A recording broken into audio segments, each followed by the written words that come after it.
तृप्ति धिमरी हमेशा से एक अच्छी एक्ट्रेस थी, पर हमने पहचानने में देर कर दी। तृप्ति धिमरी के वायरल होने की कहानी शायद तृप्ति धिमरी के बारे में उतना नहीं है जितना हमारे बारे में है।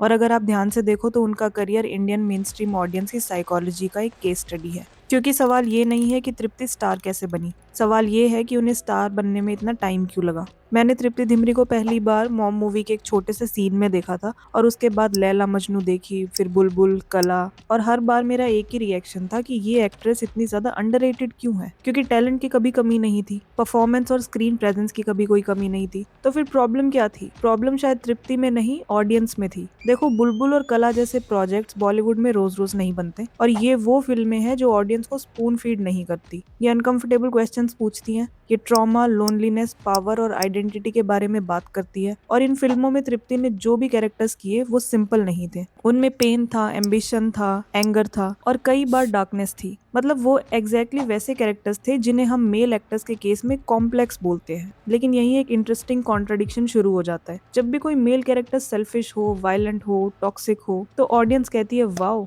क्या लेयर्ड कैरेक्टर है, क्या राइटिंग है, क्या डेप्थ है। लेकिन जब फीमेल कैरेक्टर उतनी ही मॉरली ग्रे हो तो रिएक्शन अक्सर बदल जाता है। अचानक कॉम्प्लेक्सिटी गायब हो जाती है, कैरेक्टर को विलन बना दिया जाता है, उसकी साइकोलॉजी से ज्यादा उसके एक्शंस जज किए जाते हैं। और शायद इसी वजह से तृप्ति की कुछ बेस्ट परफॉर्मेंसेस को वो मेन स्ट्रीम अटेंशन नहीं मिली जो उनको मिलनी चाहिए थी। लेकिन फिर कुछ ऐसा हुआ जिसने सब कुछ बदल दिया। एनिमल रिलीज हुई और ओवरनाइट तृप्ति धिमरी हर जगह थी। News article, Instagram reels, YouTube shorts, memes, fan pages, suddenly everyone knew about her. लेकिन यहाँ एक सवाल पैदा होता है, क्या लोगों ने उनके काम और टैलेंट को फाइनली डिस्कवर किया? क्योंकि जो एक्ट्रेस सालों से ब्रिलियंट परफॉर्मेंस दे रही थी, उन्हें रिकॉग्निशन तब मिला जब उनकी इमेज एक स्पेसिफिक डायरेक्शन में वायरल हुई, जब उन्होंने कुछ इंटीमेट सीन्स किए, नेशनल क्रश, भाभी 2, और देखते ही देखते ये लेबल्स उनकी एक्टिंग से ज्यादा फेमस होने लगे। अब मैं ये डिबेट नहीं करूंगी कि एनिमल उनको करनी चाहिए थी या नहीं, वो उनका डिसीजन है और एक एक्टर को अपने चॉइसेस को जस्टिफाई करने की जरूरत नहीं होनी चाहिए। मेरा सवाल कुछ और है, आखिर ऑडियंस का अटेंशन जाकर रुकता कहाँ है? एक एक्ट्रेस सालों तक इमोशनली कॉम्प्लेक्स रोल करे और ज्यादा लोग नोटिस ना करें, लेकिन एक मेन स्ट्रीम ब्लॉकबस्टर में कुछ इंटीमेट स्क्रीन टाइम मिला और पूरा इंटरनेट उनके पीछे आ गया। तो ये तृप्ति के बारे में कम और हमारे कंजम्पशन पैटर्न्स के बारे में ज्यादा बताता है। और ये सिर्फ तृप्ति की कहानी नहीं है, ये बॉलीवुड का रिकरिंग पैटर्न है। कई एक्टर्स और एक्ट्रेसेस को रिकॉग्निशन तब मिलती है जब उनका काम नहीं बल्कि उनकी इमेज मार्केटेबल बन जाए। इसीलिए मुझे लगता है कि तृप्ति धिमरी का करियर एक ऐसा मिरर है जिसमें बॉलीवुड के साथ साथ ऑडियंस भी एक्सपोज हुई। जब किसी आर्टिस्ट की वैल्यू उनके क्राफ्ट से ज्यादा उनकी वायरल इमेज से होने लगी, तो शायद हमें एक्टर को नहीं, खुद को एनालाइज करना चाहिए। So this is my question to you,